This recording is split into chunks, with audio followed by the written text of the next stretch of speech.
चलिए, तो अब जो है हमारा अगला टॉपिक क्या है? अगला टॉपिक है टैक्सोनॉमी। टैक्सोनॉमी, इसको आप वर्गीकी भी बोलते हो। इसको क्या बोलते हो? तो वर्गीकी बोलते हो। जीव विज्ञान की वह शाखा जिसके अंतर्गत जीव या विभिन्न जातियों को उनकी समानताओं, उनकी असमानताओं, उनके लक्षणों, उनके कैरेक्टरिस्टिक्स, इनके आधार पर छोटे बड़े विभिन्न समूहों में बांट करके हम लोग देखते हैं, उसका अध्ययन करते हैं, उसको आप वर्गीकी कहते हैं, उसको आप टैक्सोनॉमी कहते हैं। ये जो आप देख पा रहे हैं, ये जो टैक्सोनॉमी, इसका एक्चुअली कौन है? इसके फादर ऑफ टैक्सोनॉमी कल हमने आपको बताया था, यानी वर्गीकी के पिता कौन हुए? उस व्यक्ति का नाम है कैरोलस लीनियस। कैरोलस तो लीनियस। इन्होंने एक्चुअली बाइनोमियल जो नोमेनक्लेचर है, यानी द्विपद नामकरण जिसको आप कहते हैं, वो इन्होंने ही दिया है। सबसे पहले दो अलग अलग पदों के आधार पर जो नामकरण इन्होंने ही दिया है। वर्तमान में जो आप चीजें देख रहे हैं, एक और साइंटिस्ट जिनका नाम है विटेकर एक साइंटिस्ट है। साइंटिस्ट का नाम हमेशा याद रखिएगा, है ना? ये इनका अंग्रेजी स्पेलिंग हुआ। और 1969 में इन्होंने एक नई विभाजन की, यानी जीव जगत के विभाजन की एक नई प्रणाली दिया, जिसको आप कहते हो 5 जगत प्रणाली। 5 जगत प्रणाली, 5 किंगडम सिस्टम इसको कहते हैं। क्या बोलते हैं? 5 किंगडम सिस्टम। ये किसने दिया? तो 5 किंगडम सिस्टम दिया है और किसी ने नहीं, व्हिटकर ने 67 लिख दिया, 69 में ये सिद्धांत इन्होंने दिया। और इसके तहत समस्त जंतु जगत को इन्होंने 5 अलग अलग किंगडम में बांटा है। आइए जरा समझते हैं कि वो 5 कौन कौन है। तो 1 नंबर में जिनको इन्होंने रखा, उसको कहा जाता है मोनेरा। क्या कहा जाता है? मोनेरा एक है। दूसरे नंबर में इन्होंने जिसको रखा, उसको कहा इन्होंने प्रोटिस्टा। ये जीवों के 5 जगत, संसार में जितने भी जीव हैं उनको 5 अलग अलग भागों में बांट दिया, मोनेरा, प्रोटिस्टा। तीसरा जगत को कहा गया कवक। चौथे जगत को कहा गया पादप जगत, यानी प्लांट क्लास। और 5वें जगत को कहा गया जंतु जगत, यानी animalia. So these are the 5 kingdom which were proposed by the Whittaker in 1969. क्या क्या? First one is Monera, second one is Protista, third one is fungi, fourth one is पादप, fifth one is एनिमेलिया। इस प्रकार से ये 5 अलग अलग इन्होंने बांटा है। ये व्हिटकर साहब का देन है। अब इनमें कुछ बातें आपको समझ लेना है। जैसे क्या हुआ, ये जो मोनेरा क्लास आपको नजर आ रहा है, इस मोनेरा क्लास में इन्होंने किसको रखा? तो मोनेरा क्लास में इन्होंने रखा कुछ ऐसे जीव जिनके अंदर एक तो याद रखिएगा, ये एक कोशिकीय होते हैं। कितने क्या होते हैं? एक कोशिकीय, यूनिसेल्यूलर होते हैं। और एक कोशिकीय के साथ साथ ये प्रोकैरियोटिक कोशिकाओं के बने होते हैं। इस वक्त आप बस इतना समझिए, कोशिकाओं के बने होते हैं। बस आप इतना समझिए कि प्रोकैरियोटिक कोशिका मतलब कोशिकाओं का अल्प विकसित कोशिकाएं, यानी कोशिकाओं का जो विकास हो रहा है, तो शुरुआती दौर की जो कोशिकाएं हैं, जिसमें कोशिका के सभी कोशिकांग, सेल्यूलर ऑर्गन्स, जो सेल के जो विभिन्न अंग हैं, जो कोशिकाओं के जो विभिन्न अंग हैं, वो अभी तक पूरी तरीके से विकसित नहीं हो पाए हैं, वैसे कोशिकाओं से बना है। और एक कोशिकीय है, यानी यूनिसेल्यूलर ये लोग हैं। ये बात याद रखिएगा। इसके अंतर्गत इन्हीं को रखा जाता है। अगर आप एग्जाम्पल्स की बात करें तो जैसे जीवाणु जगत को यहां रखा जाता है। अगर आप इसके उदाहरण की बात करें तो जैसे जीवाणु जगत को यहां रखा जाता है, और जैसे आप ले सकते हैं साइनोबैक्टीरिया जिसको आप कहते हो, वो भी इसी के अंतर्गत रखा गया है। साइनोबैक्टीरिया, बैक्टीरिया, ये हुए मोनेरा क्लास। हम लोग ठीक तरीके से चीजों को और डिटेल में देखेंगे, आप घबराइए नहीं, ऐसा मत समझिए कि यही खत्म हो रहा है। मैं बस थोड़ा सा टेक्सोनॉमी का एक इंट्रो दे रहा हूं आपको इस वक्त। प्रोटिस्टा का जहां तक सवाल है, जहां तक सवाल प्रोटिस्टा का है, तो प्रोटिस्टा में क्या चीजें हैं वो जरा जान लीजिए। प्रोटिस्टा वास्तव में, प्रोटिस्टा जो जिसकी बात कर रहे हैं हम, ये भी एक कोशिकीय जीव ही है, यूनिसेल्युलर ही है। ये भी क्या है, एक कोशिकीय जीव है। बस अंतर ये है कि ये प्रोकैरियोटिक सेल्स के बने हैं और ये यूकैरियोटिक सेल्स के बने होंगे, यूकैरियोटिक कोशिका के बने हैं, यानी ये विकसित कोशिकाओं का बना है, लेकिन अभी भी यूनिसेल्युलर एक कोशिकीय जीव ही है प्रोटिस्टा भी। ये बात याद रखिएगा अच्छी तरह। हम लोग आएंगे और आगे बढ़ेंगे, घबराना नहीं है अभी आपको, ऐसा नहीं समझिएगा कि मतलब यही खत्म कर दे रहे हैं सर। एक फॉर्मल इंट्रो केवल मैं भी आपको दे रहा हूं, बस इसको केवल समझ लीजिएगा।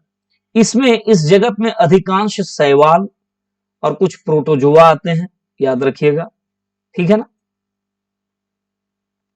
तो ये बात याद रखिएगा, ये प्रोटिस्टा है। प्रोटिस्टा के बाद जो अगली जो डिवीजन आपने देखा वो है कवक। इसको आप क्या बोल रहे हो, फंजाई बोल रहे हो। यहां से शुरू होता है बहुकोशिकीय जीव। ये तीनों का तीनों, ये तीनों का जो तीनों है, ये आपको बहुकोशिकीय नजर आएंगे। बहुकोशिकीय यानी एक कोशिका नहीं बल्कि कई कोशिकाओं से मिलकर बने हैं, और यूकैरियोटिक भी हैं, मतलब विकसित कोशिकाओं के बने होते हैं। कवक के बारे में कुछ बातें, जैसे ये पर्णहरिम रहित होता है, यानी नॉन क्लोरोफिलस होता है, क्लोरोफिल नहीं पाया जाता है। पर्णहरिम हरिम रहित होगा ये। अब जब नॉन क्लोरोफिलस होगा तो यानी अपना भोजन ये स्वयं नहीं बना पाएंगे, यानी एकदम एक लाइन में अगर अपना भोजन स्वयं नहीं बना पाएंगे तो अपने पोषण के लिए, अपनी भोजन आवश्यकता के लिए दूसरे जीव पर निर्भर रहेंगे, और ऐसे जीवों को आप परपोषी कहते हो। और परपोषी मतलब पैरासिटिक, समझ में आई बात। कवक के अध्ययन करने वाले विज्ञान को आप क्या बोल रहे थे, कल मैंने आपको बताया है, क्या बोल रहे थे हम लोग, माइकोलॉजी। माइकोलॉजी सब भूलना नहीं है, देखिए हर क्लास को आपको रिवीजन भी करना है ठीक से। तो ये परपोषी प्रकृति के होंगे, ये भी बात याद रखिएगा। इनकी जो कोशिका, अच्छा आगे आगे हम लोग कवक के बारे में आपको बताऊंगे। इनके कुछ एग्जांपल्स, जैसे एक होता है यीस्ट, यीस्ट, और यीस्ट को खमीर भी बोलते हैं, पनीर नहीं खमीर, ठीक है, इस तरीके से। या जितने भी आप मशरूम वगैरह जो चीजें आप देख पा रहे हैं वो है, करेक्ट। तो ये सब ध्यान रखिएगा, इसके अंतर्गत आप मशरूम को भी रख दीजिए, वही है मशरूम, अंग्रेजी में भी मशरूम ही बोलते हैं, ये कवक है। पादप जगत का जहां तक सवाल है तो याद रखिएगा, ये वो क्लास है जो पर्ण हरिम जिसमें पाया जाएगा, और पर्ण हरिम चूंकि इसमें पाया जाएगा इसलिए इस क्लास को आप स्वपोषी कहते हैं, यानी ये अपना भोजन स्वयं बना पाते हैं, ऑटोट्रॉफ्स ये हैं। और जो परपोषी उसको हेट्रोट्रॉफ्स कहते हैं। पादप जगत अपना भोजन स्वयं बना पाता है सूर्य के प्रकाश की उपस्थिति में। फोटोसिंथेसिस का जो प्रोसेस होता है, यानी प्रकाश संश्लेषण की क्रिया होती है, उसके द्वारा हम लोग डिटेल में इन चीजों को देखेंगे। पादप जगत अपना भोजन स्वयं बना पाने में सक्षम है, और ये इसीलिए सक्षम है क्योंकि यहाँ पर्णहरिम या क्लोरोफिल पाया जा रहा है। These are the chlorophylls, right? That's why they are capable to make their food or to synthesize their nutrition. Okay? इसलिए इसको हम लोग क्या बोले, स्वपोषी कहे। इसमें संपूर्ण जो पादप हरे ग्रीन जो हरे पौधे जो आते हैं वो इसी क्लास में आएंगे। ग्रीन जितने भी चीजें हैं याद रखना है, तो इसलिए इस पर और बातें नहीं करूंगा, है ना। चलिए, ये पादप जगत है। पादप जगत के बाद जो एक जगत आपको दिख रहा है जंतु, इसमें तो कुछ बात ही नहीं करनी है।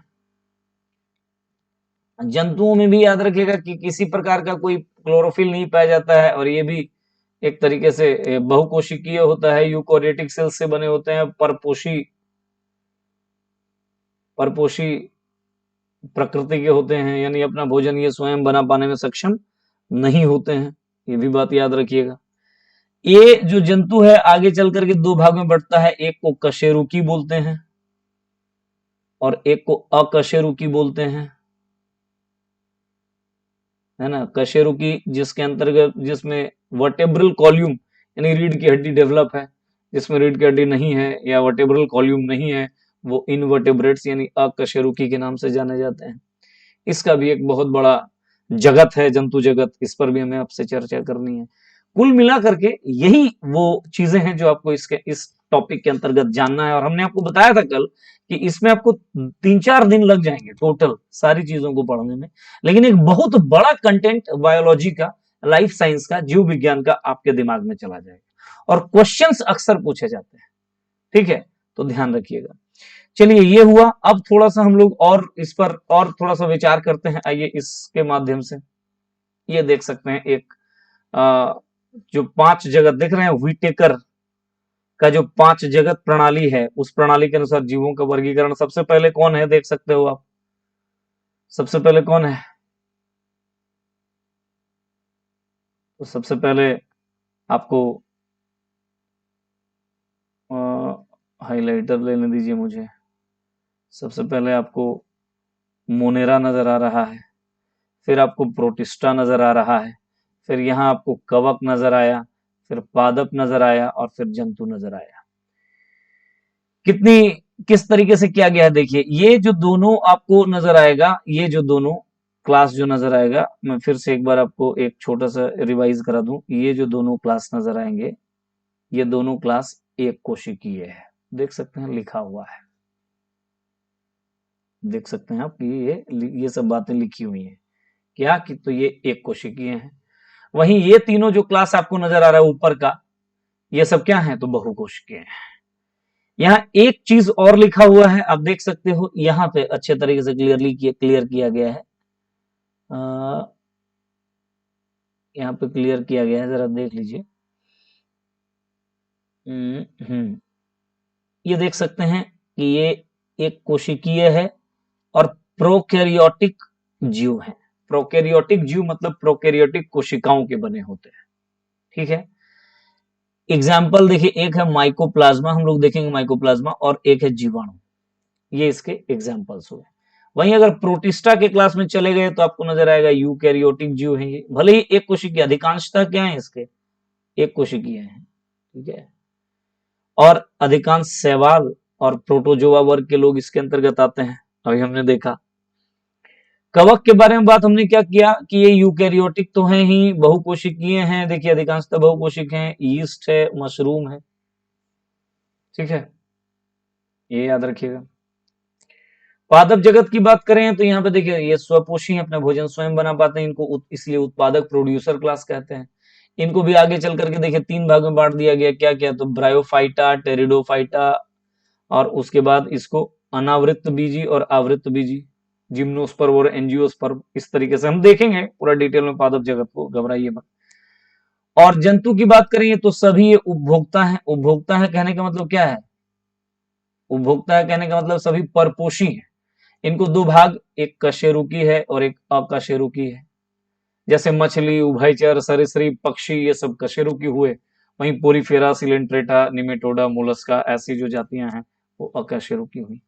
तो इस तरीके से ये है 5 जगत वर्गीकरण, इसके द्वारा, व्हिटेकर के द्वारा। अब एक एक जगत को, यानी मोनेरा तो मोनेरा, प्रोटिस्टा तो प्रोटिस्टा, स्पेशली हमने देखना है डिटेल्ड तरीके से, ठीक है।